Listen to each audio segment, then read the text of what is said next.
القرآن المجيد والفرقان الحميد. أعوذ بالله من الشيطان الرجيم. بسم الله الرحمن الرحيم. وأما ما ينفع الناس فيمكث في الأرض. صدق الله العظيم.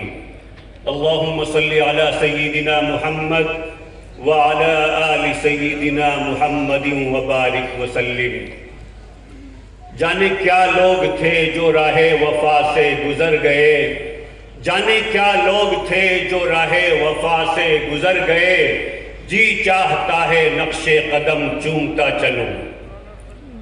اسٹیج پر تشریف فرما موقر علماء کرام اور عزیز ساتھیوں، سب سے پہلے میں اس عظیم الشان سیمینار کے انعقاد پر سب لوگوں کا جنہوں نے اس کے منعقد کرنے میں تعاون کیا ان کا شکریہ ادا کرتا ہوں. اور جو کتاب حضرت مولانا کی حیات طیبہ پر لکھی گئی اس کے مرتب کرنے والے حضرت مولانا مفتی عبد الخالق الماجری کو مبارکباد دیتا ہوں. اسد الہند حضرت مولانا زاہد صاحب نور اللہ مرقدہ سے ہمارا تعلق رشتہ داری کا بھی تھا. حضرت ہمارے نانا ہوتے تھے رشتے میں.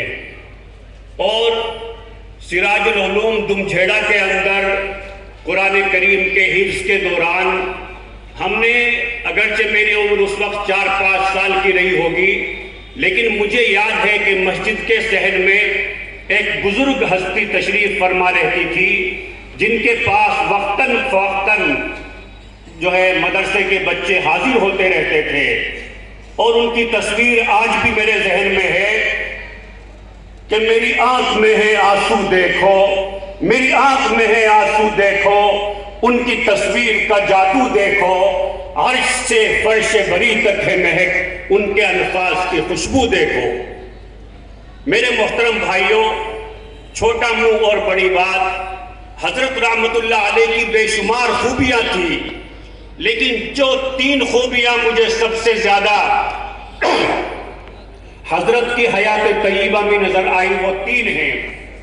سب سے پہلے تو یہ ہے جس کی وجہ سے اللہ تبارک و تعالیٰ نے ان کے مقام کو اتنا بلند فرمایا کہ آج بھی ان کا تذکرہ باقی ہے اور قیامت تک باقی رہے گا. وہ ہے کہ ان کے اندر امت کا درد تھا، ان کے اندر مسلمانوں کی دنیاوی اور اخروی فلاح و بہبود کا درد تھا. 24 گھنٹے حضرت کو یہی فکر دامنگیر رہتی تھی کہ میری امت دین اور دنیا کے اعتبار سے کیسے ترقی کر جائے. یہی وجہ تھی کہ حضرت راتوں کو اٹھ کر کے روتے تھے. یہی وجہ تھی کہ حضرت رحمت اللہ علیہ جس جگہ سے بھی گزر گئے اللہ تبارک و تعالیٰ نے وہاں مکاتب اور مدارس کا جال بچھوا دیا. اور قرآن کریم کے اندر اللہ تبارک و تعالیٰ نے یہی ضابطہ بیان فرمایا، وَأَمَّا مَا يَنْفَعُ النَّاسَ فَيَمْكُثُ فِي الْأَرْضِ.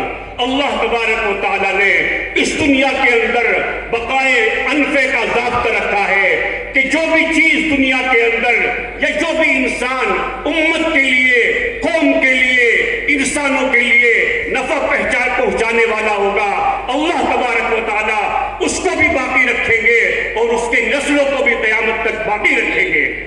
شیخ الاسلام کی یہی صفات طیبہ تھی، یہی صفت ممتاز تھی جس کی وجہ سے اللہ تبارک و تعالیٰ نے ان کی نسبت کو قیامت تک کے لیے جاری فرما دیا. یہ سب سے پہلی صفت تھی حضرت کی. اور دوسری صفت یہ تھی کہ اللہ تبارک و تعالیٰ کا ذکر ہر وقت کرتے تھے. اور آپ نے ان کے جو فرزند ارجمند ہیں سب کے اندر میں نے یہ بات دیکھی کہ وہ لوگ بھی ہر وقت اللہ تبارک و تعالیٰ کا ذکر کرتے رہتے ہیں. ہر وقت ان کی زبان اللہ کے ذکر سے تر و تازہ رہتی تھی. اور تیسری صفت جو ان کے اندر سب سے ممتاز تھی وہ یہ تھی کہ ان کا اللہ تبارک و تعالیٰ کے ساتھ تعلق بہت زیادہ تھا. اور یہ تعلق مع اللہ جس کے اندر بھی پیدا ہو جاتا ہے اللہ تبارک و تعالیٰ اس کو بھی زندہ کر دیتے ہیں اور اس کی وجہ سے دنیا کی قوموں کو بھی زندہ کر دیتے ہیں. اسی کو شاعر نے کہا، آج بھی ہو جو براہیم سیما پیدا، آگ کر سکتی کرتی ہے انداز گلستہ پیدا، فضائے بدر پیدا کر، فرشتے تیری نصرت کو اتر سکتے ہیں گردوں سے قطار اندر قطار اب بھی۔ میں جانے سے پہلے آپ لوگوں سے بھی یہی کہنا چاہوں گا کہ آپ اس سیمینار سے یہ پیغام لے کر کے جائیے کہ آپ بھی مخلوق کے لیے نفع پہنچانے والے بنیں گے، آپ بھی اللہ کے ساتھ اپنے تعلق کو مضبوط کریں گے۔ دعا فرمائیں کہ اللہ تبارک و تعالیٰ مجھے بھی اور آپ لوگوں کو بھی ان صفات کا حامل بنائے۔ وما ذلک علی اللہ بعزیز، وآخر دعوانا ان الحمد للہ رب العالمین۔